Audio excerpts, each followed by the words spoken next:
The last day of death row inmate Derrick Ryan Dearman, why he begged Alabama to end his life. Hello friends, tonight we journey to a small Alabama town where one August night in 2016 changed everything. In the quiet hours before dawn, a man fueled by demons of addiction and rage shattered the peace of Citronelle. When the sun rose, 6 lives, including an unborn child, were gone, and a community was left in disbelief. His name was Derrick Ryan Dearman, and the horror of that night would follow him through courts, appeals, and eventually to the most dreaded cell in Holman Correctional Facility. But what makes his story stand apart is not only the brutality of the crime, it is that years later, he himself would ask the state to carry out his sentence, saying the families deserved peace. Tonight, we step into his final 24 hours, from last meal to final words. Stay with me, and subscribe now so you won't miss the next prison documentary on Deathwatch Diaries. Derrick Ryan Dearman was born in Mississippi in 1988, the product of a childhood scarred by mental illness, drugs, and deep inner conflict. His mother recalled that at just 4 years old, he told her he wished he were dead. By his early teens, he had already begun experimenting with drugs far beyond his years. At 14, he turned to crack cocaine, and by 16, methamphetamine became the driving force behind nearly every choice he made. Doctors diagnosed him with bipolar disorder, post-traumatic stress disorder, and psychosis.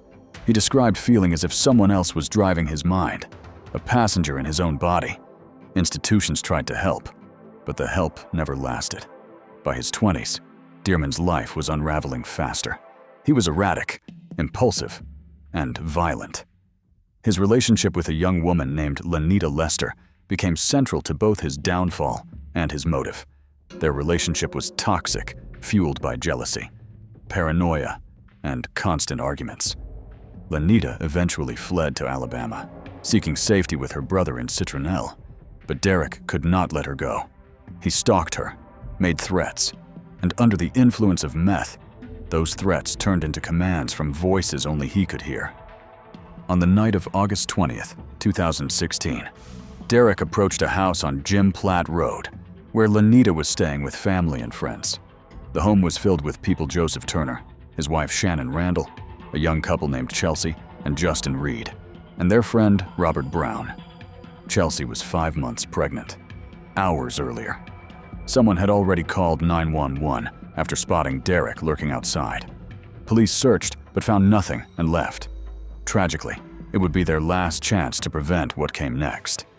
Just before dawn, Derrick returned armed with an axe, a shotgun, and a handgun. He forced his way inside while everyone was asleep. Within minutes, 5 adults and Chelsea's unborn child were gone.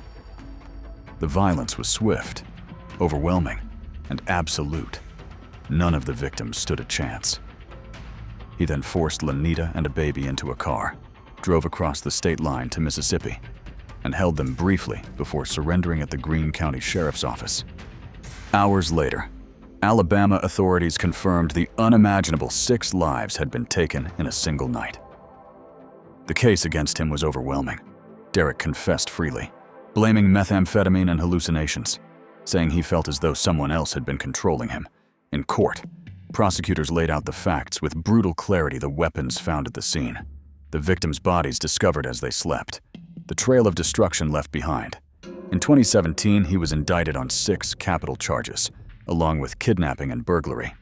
For a time, his lawyers raised questions about his mental health, but in 2018, Derrick shocked everyone by dismissing his defense team and pleading guilty. He told the court he understood the consequences and accepted death. A jury then unanimously recommended the ultimate punishment. The judge agreed, sentencing him to death by lethal injection. The years that followed were marked by appeals, but unlike many others on death row, Derrick himself grew impatient. By 2024, after nearly 8 years of confinement, he wrote to the state asking them to set a date.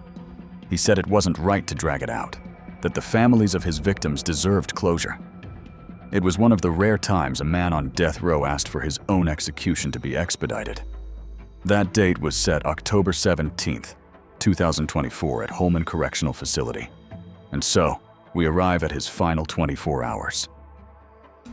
The morning of his execution was still and heavy. Guards escorted him from his cell block to the holding area, just steps from the chamber.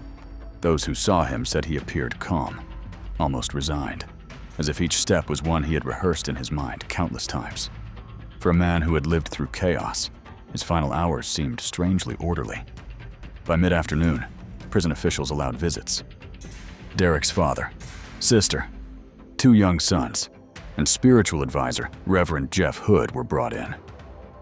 The meeting was quiet, filled not with outbursts, but with hushed conversation, embraces, and tears held back by the weight of inevitability. For his family, it was a moment of both love and helplessness. For Derrick, it was the last chance to hold his children, to look into the eyes of those who had known him beyond his crimes. When asked to choose his last meal, Derrick selected a spread from a local seafood restaurant: fried catfish, shrimp both fried and boiled, fried oysters, onion rings, and stuffed crab.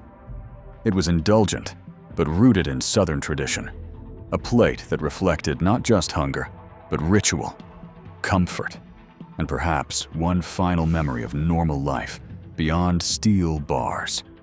At 5:58 in the evening, Derrick was led into the execution chamber wearing a brown jumpsuit. Witnesses filled the viewing room, some from the families of his victims, some from his own. As he lay on the gurney and IV lines were inserted, the silence was heavy. Then he spoke, his voice steady and deliberate. To the families of his victims, he said, "Forgive me. This is not for me. This is for you. I've taken so much." To his own family, he offered words of love, telling them they already knew how much he cared. At that moment, his father whispered through the glass, some say crying out, "Derrick, don't go." But there was no turning back. At 6:14 in the evening, the warden declared him dead. The procedure was uneventful. A slight twitch of his arm was noted during a consciousness check, but officials confirmed it was not awareness. Within minutes, the room was still again. Outside, the family spoke.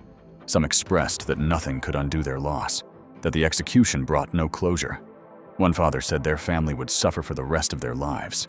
For them, justice had been done, but healing remained beyond reach. For Derrick's own family, the night ended in silence, marked by grief of a different kind. The last day of Derrick Ryan Dearman's life closed a chapter that began in darkness and ended in silence.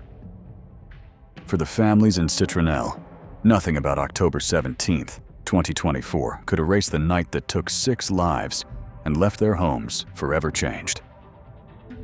His final words spoke of forgiveness, but forgiveness is not the same as forgetting, and the weight of grief remains. Dearman's unusual request to hasten his own execution makes his story different from many others on death row. Yet the outcome was the same, a community left with questions about justice, healing, and the meaning of closure. Dear friends, his final 24 hours remind us that even when sentences are carried out, pain continues to echo across generations. What do you believe? Does true justice ever arrive in cases like these? Share your thoughts below and subscribe to Deathwatch Diaries for more prison documentary stories you won't forget.